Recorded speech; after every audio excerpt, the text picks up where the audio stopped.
Hi, welcome everyone to Courageous Parenting, Transforming Challenges into Opportunities. I'm Edith Wallach. I'm transformational leadership coach, Amazon best-selling book author, and mother of 3 beautiful, clever children. Our vision here is to create connection and also inspire our parents and children by building connection with love. And I would love to welcome Mary-France Laval. Welcome, Mary-France. Hi, Edith. Lovely to meet you. Fabulous to Thank have you for having me. Wonderful. So I will introduce Mary-France Laval to you all. She is a dietitian, nutritionist, originally from France. She is the fussy eater specialist and visionary founder of Fussy Eater Solutions, with over 15 years of research in the realm of fussy eating. She skillfully marries her counseling expertise with her nutrition knowledge to help families rediscover the pleasure of meal times. In addition to her skill, Mary-France is a certified clinical hypnotherapist and a fully accredited sleep talk consultant, using these unique approaches to assist her clients further. Fabulous. Welcome, Mary-France. Thank you. Thank you for having me. So tell us a little bit about your specialist topic about fussy eating. My passion, really, and my calling in life, isn't it? Well, it probably started a good 20 years ago when I first met extreme fussy eaters. So, as we all know as parents, some of our children may be a bit more difficult to feed, and that's fine. But the children I met 20 years ago were extremely fussy, really, really stuck, really anxious. I was intrigued initially. I didn't know anything about this. I'd never seen kids who were so anxious that they couldn't eat, a slice of bread unless it was a square slice of bread. I had no idea. That intrigued me, and I started to really do some reading into this, and I've specialized. I've mastered this, and learned pretty much anything, and I still do, that I can learn about this topic. I see. So we all know fussy eaters. I had one of them as well. Um, and so can you tell us what factors contribute to a child becoming a fussy eater? And how can we So, support parents to identify yes. these early signs? Okay, so if you were to say that there are two categories, there would be your typical fascinating child around age 18 months to 2 years. They become a bit more difficult to feed. And then they still keep quite a range of foods. They are complaining, but they don't have a meltdown, and they still manage to eat well and get on with life, basically. And the other category would be children who are much more difficult to feed. They may be the kind of kids who have started with eating difficulties early on from the introduction of solids. It was tough, or around 18 months, they become really, really difficult. From a tactile perspective, you can see that they don't like textures. They may be the type of kids who actually refuse to eat. They would rather not eat anything than eat something that they are not comfortable with. And these kids always or often display signs of fight, flight, and freeze responses. So it may not appear to be so for the parents, but you may have a child who is the entertainer at the dinner table. They leave the table, they run around. It all looks like it's pretty fun. They are happy or they're looking happy, but in fact, they're just not eating, and they're finding this a strategy that's useful to get away from the meal. Wow, so that is a strategy. It can be. It can It be. can So you be. have to really observe, and any behavior that they display, you want to understand what it is relating to. But fight, flight, freeze responses are unfortunately responses that I see in these kids always to some degree. Mm-hmm. So what parents can do in that manner? What are some of the strategies to support their child to actually eat some food? So the strategy for the extreme facilitators. So let's drop the other kids. You know, they're going to be fine, and everybody's going to benefit from the same advice. But initially, you just want to make sure that there's nothing happening with the child that's a medical reason or a discomfort that they're experiencing that would make eating unpleasant from the word go, and that needs to Mm-hmm. be ruled out. It's just the basics of anything that you do with your children. If they're not well, you need to work it all out. And what would be looking for example, would be reflux, allergies, constipations, to name a few of the factors that may be getting in the way. Having said that, once you know that your child is healthy and going okay, then you just want to make sure that you have a strong mealtime routine. So, for example, you want to make sure that your kids are hungry for meals. And that means that you offer breakfast, lunch, and dinner at reasonable times. So, no grazing. And then you offer snacks in between. And so you have a strong mealtime routine. I love the idea of a mealtime routine. It's going to help develop hunger at the right time. That's because we have a hormone called ghrelin, and ghrelin can be trained. But also, I think of routine of something that the kids can take into adulthood. When they're adults, they're going to be able to stop themselves from at work, for example, or in the evening, and they're going to be able to say to themselves, it's mealtime soon. I need to prep some food. So by doing this, by knowing that it's going to be mealtime soon and having a strong routine, they will be able to dedicate some time for prepping food, which means they will have a better, more varied diet than if they come to a meal having no routine just because they're hungry and they need to grab something there and then. Routine is something that you can take into adulthood. Routine helps with hunger, and hunger is the first thing that we want to have for these kids. That's number one. Number two, I would say you just want to make sure there's no pressure on the children. And that's easier said than done. The one thing that always comes back in family is pressure, from the well done, you're so good, I like the fact that you're eating this, that's mild pressure, to, well, you're not going to go to bed until you finish your plate. That's harsh pressure. But everything on that continuum is going to be a form of pressure, and it backfires with the extreme fussy eaters, and that's because they're struggling. So pressure is just having them in that fight, flight, freeze response again and again and again. I'll just give you one quick example. The other day I was with a family, 7-year-old boy. He's got ADHD. So, kids with ADHD, autism may struggle a lot more with sensory sensitivities around food. Mm. And so they may be more extreme fussy eaters. Mm. So this child at 7, he is sitting, and we're trying to teach him to sit, just to relax and consider the food in front of him. And he's doing better and better. But that day, his dad turned around and said, oh, well, that's yummy. And this child stood up straight away and went out of the dining room.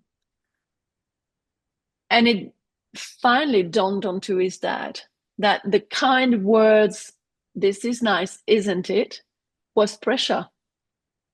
And his child could not cope with it. So that's where we need to be vigilant and make sure that there's no pressure. So that's the number two. The number three, I would say, is some level of familiarization with the food. I teach a lot about familiarization. I want the kids to be able to problem solve food. I don't problem solve food for them. If there are peas in the pasta, I want them to be able to remove the peas. And likewise, I think I want kids to grow up having skills around food so that when they're ready, they have the skills. So food is complex, food is challenging, and the more familiar they are, the more skilled they are around food, the easier it's going to be to desensitize. And I draw a line between desensitization in feeding clinics and desensitization at home. The desensitization that I teach the parents I work with is happening at home, it's happening in the shops, it's very natural and organic. I recommend not to ask kids to lick or bite or smell a food. All of that happens very naturally when the kids are somewhat involved in using or interacting with food, basically. So it can happen organically, naturally, while they acquire skills at the same time. Mm-hmm. So So there is no this would need. be my three go-to techniques that I would teach you. Mm-hmm. So there is no need for the parent to say, "Oh, smell it," or "Try this." That would Well, be as yeah, a the pressure. problem with that is pressure. Yeah, Mm-hmm. and the kids very much know what you're on about. It's hard enough for parents to change their behaviors. For example, parents who have had the same struggle for years with their child have adapted. And for example, one of the moms I worked with years ago said to me, my child is 10 years old. I have been washing his plate for 10 years. So what she found was really difficult was to remove her eyes from the plate, from his plate. So the pressure was always there because her eyes were there. So can you imagine the level of checking on themselves that parents have to do just to correct this a little bit and remove the pressure? I talk a lot about co-regulation. Co-regulation is a big deal. If you can regulate yourself, then you can co-regulate your child so that everyone is relaxed at meal times. And it may start with you. Most usually it starts with us, doesn't it? Yeah.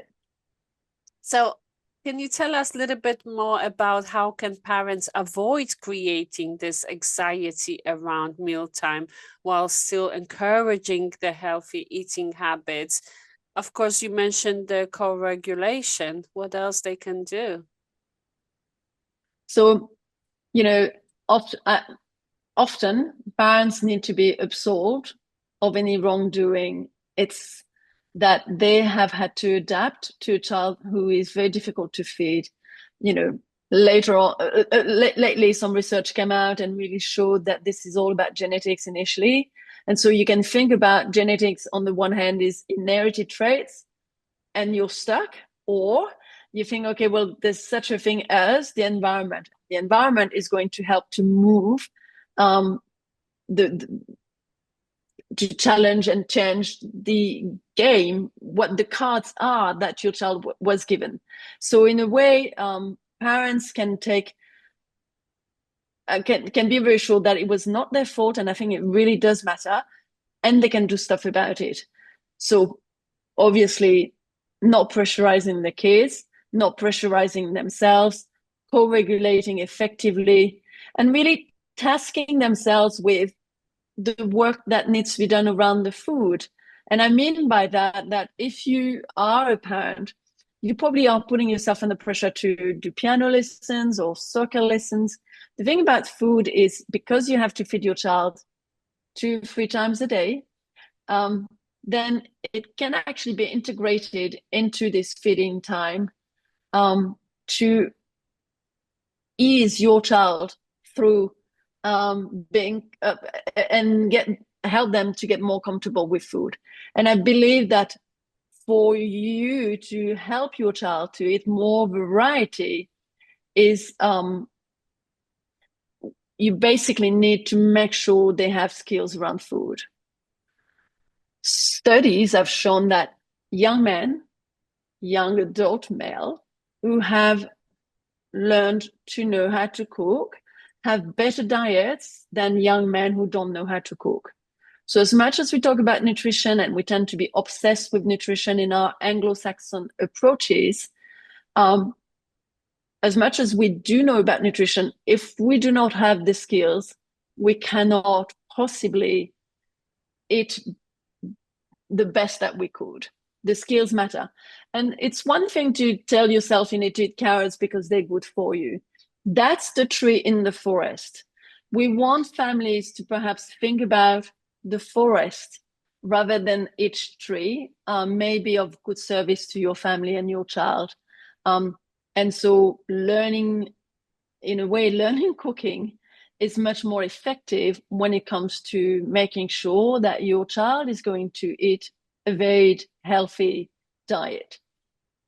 It's a very non-Anglo-Saxon approach to eating. And we all come from different cultures in the summit. I get it, I gather. So perhaps there's a lot for us to extract from this rather than take the Anglo-Saxon approach as being the approach. I believe it's actually fraught with a lot of pressure. I see. So how should parents handle situations when their child is refusing the entire meal and when they should seek professional advice? Yeah, so when a child refuses an entire meal, we need to understand what that is coming from, whether it's a regular thing that's occurring, whether the child is anxious at meal times, whether they have other symptoms, for example, where they feel like, they're gagging or they feel like they're going to vomit or they're worried about swallowing. I mean, it can go there's quite a scale of things that can go wrong. If these occasional food, for example, the extreme fussy eaters who go to camp, school camp, and then they come back 3 or 4 days later having hardly eaten anything, then, parents will know that it's best to talk to somebody about this. And sometimes things go on for a long time without any advice being sought. But it's probably because in the past, a doctor may have said things along the lines of, this is normal, it happens to all kids. Well, it does, but to that degree, you need professional help. So, I think these days you can Google that your child is extremely fussy or extremely picky and then find that there is help. And the help is going to be varied. There are a number of professionals that children may see based on what their needs may be. In Australia, you would start perhaps to see a pediatrician to talk about this. And then you may see a dietitian like me. You may see a speech language pathologist, an occupational therapist, and then you may also see a hypnotherapist like I do too. For me, adding the hypnotherapy or the sleep talk was all about bringing a new dimension, which is all about dealing with the emotions. Because the emotions are really important in this. You have parents who really struggle. This is really hard. It takes a huge toll on you when your child is not eating and when you don't know what to prep and you're anxious before the meal. So, with hypnotherapy, we can really reduce these. Overall, I think parents know it in their gut when they need help. And the sooner they do that, the better the outcome. There's no point dragging this on for years. Mm. That was my next question. What's the connection, the emotional connection and child's well-being to being a fussy eater? But you perfectly explained that there is a connection. So how can parents address emotional stress around food? So as we said, by reducing the anxiety around mealtimes, and that's the pressure, but by having a strong routine, they actually also provide a sense of reassurance that food is coming at certain times. So parents can really have the basics right in when it comes to meal times. And then I think I teach a lot of stuff around the polyvagal theory. So I'm really big on making sure that parents can regulate their nervous system so that they can regulate their child too. So I teach very simple things to kids. I teach them to use a ball or an object to pass on like this, and just to learn to regulate their autonomic nervous system. I teach parents these types of techniques too, and I obviously offer hypnotherapy to parents as well to reduce things. So that's part of my approach. That's why it's really holistic. I look at everything and make sure that we care for the emotions around food and feeding time.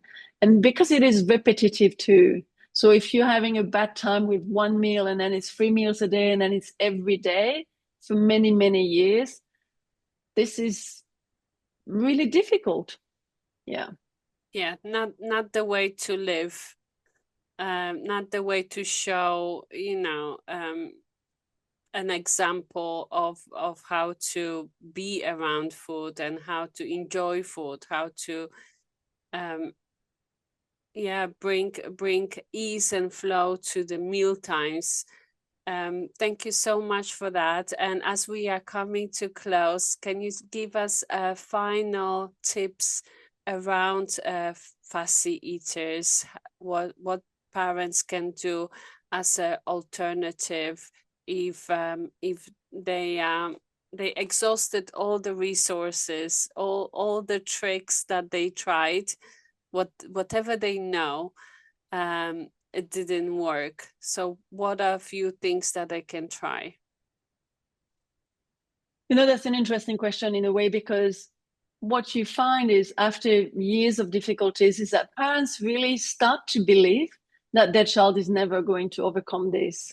And sometimes I like to help parents project themselves and see a future where their child could be a little chef or a foodie, a child, an adult. And so we need to think about what does it take to raise this adult? How do we get there? And how do we chunk that in bits and pieces that are manageable today, tomorrow, and in the next few years? What can their child cook when they're 15? So I really believe that removing ourselves from the aim of getting a food ingested is the freedom for ourselves and for the children. I believe that using skills as a goal to achieve and raising that adult, that even a foodie, why not? Changing our perspective, I really believe helps. Fabulous. And you have amazing gift for our audience. Can you share a Yes, little I bit do. about it? Yes, so I will give 1 hour of free consultation to the first 5 people who will get in touch with me from the summit. And I will give 25% off for anyone who enrolls in one of my online groups next year in 2025. So just get in touch with me. You'll have the links in the summit. Thank you so much. Really appreciate you being here and sharing your knowledge and your wisdom with our audience. And we get to support parents who are on the way of creating a healthy habits and great mealtime routines with children who are neurodivergent, who have different divergencies. So yeah, looking forward to having those conversations, and feel free to connect with Mary Friends to have a consultation, because you never know how supportive something can be. Even that 1 hour consultation could be life-changing to some of the parents. Thank you so much. It's my pleasure. Lovely to meet you and spend some time with you, Edith. And good luck to everyone in the summit. Thank you so much. Bye bye for now. Bye for now.